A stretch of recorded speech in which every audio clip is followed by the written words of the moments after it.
After a very young Charles first met an equally as young Camilla, he reportedly fell head over heels for her. Their early 1970s polo match marked the introduction of a lifetime for the king and queen consort. In the words of the royal journalist Jonathan Dimbleby, Charles lost his heart to her almost immediately. So how come the couple didn't just tie the knot from the get-go? Well, today's WATN countdown of our top 10 signs Charles regrets marrying Camilla may just have the answer for your listening ears. Are Charles and Camilla a royal couple you've been keeping tabs on? Share your responses below and let's jump right in. In our 10th spot, Tempermant. According to an old clip that resurfaced online, the king once publicly lost his temper with Camilla. The video came from a moment when Charles and Camilla embarked on a December royal visit to Wrexham. The clip went viral after it was uploaded on Royal Channel's YouTube, exceeding 2,000 comments and over 1.3 million views. The royal couple were visiting the Welsh city on the 9th, where they eventually met up with 2020's Wrexham AFC Soccer Club co-owners and actors Ryan Reynolds and Rob McElhenney.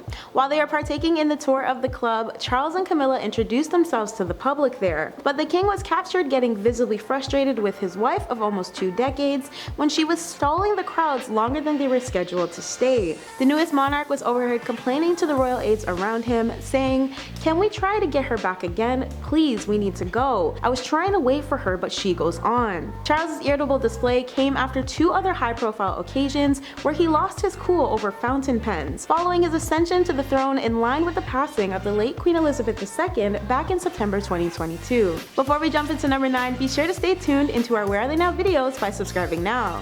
In our 9th spot, royal grudges. The number of international fans who cannot find it in their hearts to accept Camilla's position as the queen is interesting to say the least. According to ABC senior national affairs correspondent Deborah Roberts, there is a mass amount of Americans who don't forgive Camilla for, quote, taking Diana's place next to the king on the throne. Depending on which half of the royal family you possibly lean towards, you may be one of the individuals still fuming that Camilla replaced the highly favored late Princess Diana as Charles's wife. Or you could be happy that Charles was able to remarry and take the throne in the end. However, either way, the world adored Diana across the globe because of her charm, grace, and dedicated commitment to humanitarian causes. Her biggest resonation with fans was when rumors sprouted that Diana wanted to ditch the royals to live her life outside the palace walls like her son Prince Harry has done. On this topic, Deborah recently informed Radio Times, Charles is a man who a lot of people associate with breaking Princess Diana's heart, and Camilla is going to be referred to as queen, not queen consort. So there's that feeling that another woman is taking Diana's place next to the king on the throne. Her comments fall in line with the impending but historic coronation celebration on May 6th. The invite for the event from Buckingham Palace, which was issued to the 2,000 guests officially welcoming them into the monarchy, was the piece of confirmation of Camilla's title change from princess consort, queen consort, to dropping the latter.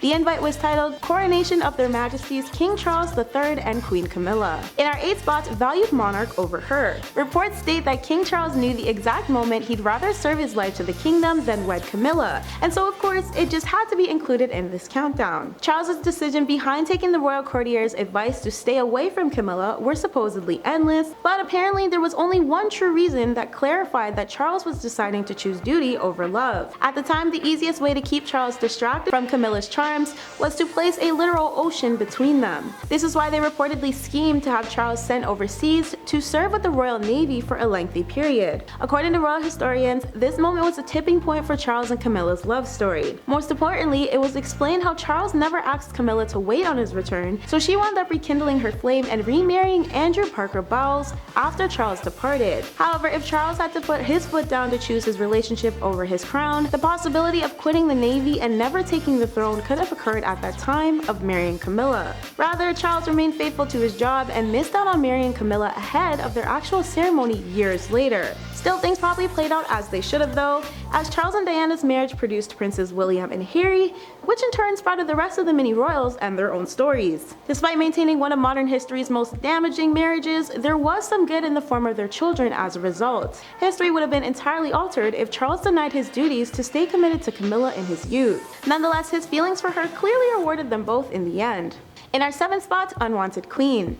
As per a Daily Mirror and Survation exclusive poll, the majority of the public is now in support of Charles and Camilla's marriage, but still doesn't want her to take the throne as their new queen. The poll revealed 54% of voters were in support of the couple's union, noting their right to their marriage, previously discovered around the time of their wedding ceremony. However, there was a lesser outcome of 24% of people who were inclined to the royals tying the knot back in April 2005. Yet, more support for their marriage has grown since this ranking. While on the run-up to the impending event, a poll of Charles' remarrying amounted to 32%, as opposed to the 29% who were against it and the 38% that didn't care. Overall, a vote of 52% still agrees that Camilla should not be crowned queen when Charles ascends the throne though. Despite this, Camilla's popularity continues to steadily climb upwards, with a final poll depicting 1,207 adults saying they liked Camilla far more than a decade prior, 22%, while 8% dislike her even worse than before. The inevitable of Camilla being referred to as Charles' other woman from his and Diana's former marriage will always be in the back of people's minds, of course. But Camilla seems to slowly but surely be winning over a generation that once despised her over the same thing anyway. In our sixth spot, other marriages. The entire world knows Camilla and Charles both engaged in their bouts of affairs while still romantically dedicated to their respective former partners. The year was between 1978 and 1979 when the couple kicked off their naughty links. As for reports, the king and queen reignited their physical relationship from youngings at that time, and Camilla's husband was described as being fully aware of what was going on. In fact, as a part of the Duchess The Untold Story, this was broken down further. Quote, Andrew was in no position to complain, and when he discovered what was going on, he wisely didn't make a fuss. Some people would say part of him actually quite enjoyed the fact that his wife was sleeping with the future king. He might have felt differently had Charles been a traveling salesman. 1986 was the year Charles and Camilla began another round of messy affairs, according to reports. At that point, the pair were both in two separate marriages with children involved. In recordings Diana created for author Andrew Morton's Diana Her True Story, the late princess recounted putting Camilla on blast for her affair with her then husband, recalling, "I was terrified of her. I said, I know what's going on between you and Charles, and I just want you to know that. She said to me, you've got everything you've ever wanted. All the men in the world fall in love with you, and you've got two beautiful children. What more would you want? So I said, I want my husband." Diana even stated how she apologized and how hard it must have been for Charles and Camilla at the time, but for Camilla to also not treat her like an idiot. In our fifth spot, former split.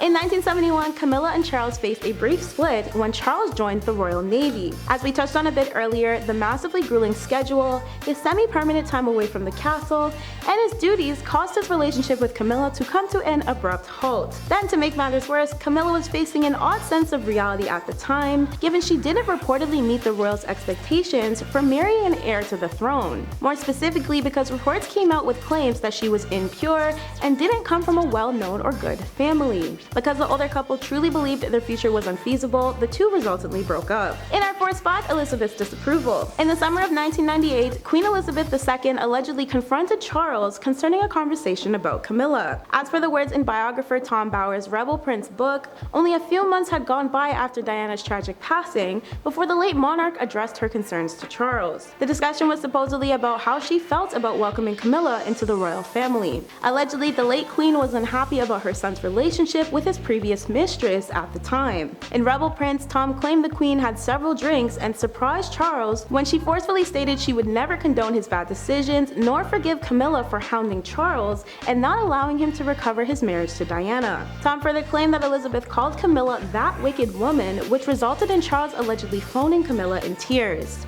In our third spot, the leaked phone calls. On January 17, 1993, an audio recording leaked of private calls between Charles and Camilla. The audio recordings were released without their knowledge or consent, with the transcript being published in British tabloids all about. The calls were recorded back in December 1989 and were incriminating for the current couple because this was around the time Charles was still married to Diana and Camilla to Andrew. Included in the audio were painfully obvious, raunchy innuendos and outright declarations of their love for each other. Not long after this, Charles' ex-wife tragically passed away due to a fatal 1997 Paris car crash. In our second spot, Unsuitable Match. As we mentioned a bit earlier, Camilla was never considered to be a suitable courtship for over Charles. Their match was reportedly not adequate, so even if Charles ended up settling down with her, he would have faced immediate and intense backlash containing doubts about whether Camila served as an appropriate bride for the heir. Charles's relative Patricia Mountbatten even informed Bedell Smith at one point that there were, quote, obvious problems around the idea of Camila officiating her relationship with the then future ruler. Though it's outdated in more recent times, Camila's former dating history served as one of the biggest strikes against her character at the time. Patricia and Bedell both finalized by adding this snippet of information: the conventions of the time called for the heir to the British throne to marry a woman who at least appeared to be redacted. You didn't want a past that hung about. And in our first spot, Exposed. The time was November 1995, and the late Princess Diana chose to air out Charles and Camila's affairs on Panorama on the 20th. She sat down for an interview for BBC's British TV program to acknowledge her own scandalous extramarital affair with James Hewitt. Diana had explained how she desperately hoped her marriage to Charles would work, but also detailed how her woman's instinct was the indicator for her initial suspicion. The late princess also added that Charles's infidelity devastated her, making her feel, quote, useless and hopeless and failed.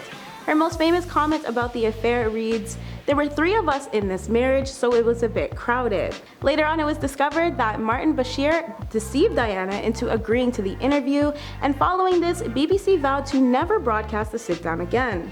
That's been today's WATN. I've been your host, Michaela, and thanks for watching, friends.